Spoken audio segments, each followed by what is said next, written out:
अस्सलाम वालेकुम viewers, welcome to my YouTube channel. आज हम आप लोगों के लिए लाए हैं बहुत ही मज़ेदार आलू शलजम और मूली की मिक्स सब्ज़ी की रेसिपी। सबसे पहले हमने पैन में ऑयल शामिल किया है 3 से 4 खाने के चम्मच। उसमें 3 से 4 कटे हुए प्याज शामिल करके उनको फ्राई कर लेंगे। अब यहाँ पर लहसुन अदरक का पेस्ट शामिल करेंगे 1 खाने का चम्मच और उसको प्याज़ों के साथ अच्छी तरह से भून लेंगे। यहाँ पर हम टमाटर लेंगे 3 अदद, जिनको हम काट लेंगे। उसके बाद हरा धनिया काट लेंगे 2 खाने के चम्मच और हरी मिर्चें 3 से 4 अदद, जिनको हमने दरमियान से कट लगा लिया है। अब इनको प्याज़ों में शामिल करके अच्छी तरह से भूनकर उनका पानी खुश्क कर लेंगे।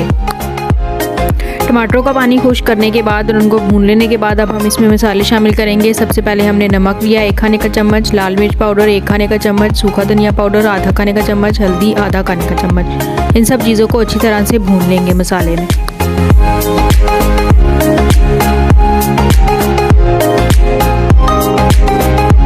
मसाला भूनने के बाद हमने अपनी मिक्स सब्ज़ी शामिल की है और इसको मसाले में अच्छी तरह से मिक्स कर लेंगे।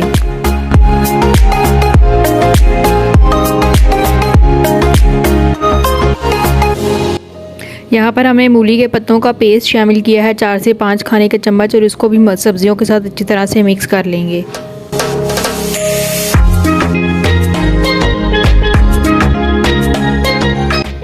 अब हम सब्जियों को दम पर लगा देंगे ताकि अच्छी तरह से गल जाए। सब्जियां हमारी बहुत अच्छे से गल चुकी हैं। अब हम इसको भून लेंगे ताकि तेल अलग हो जाए।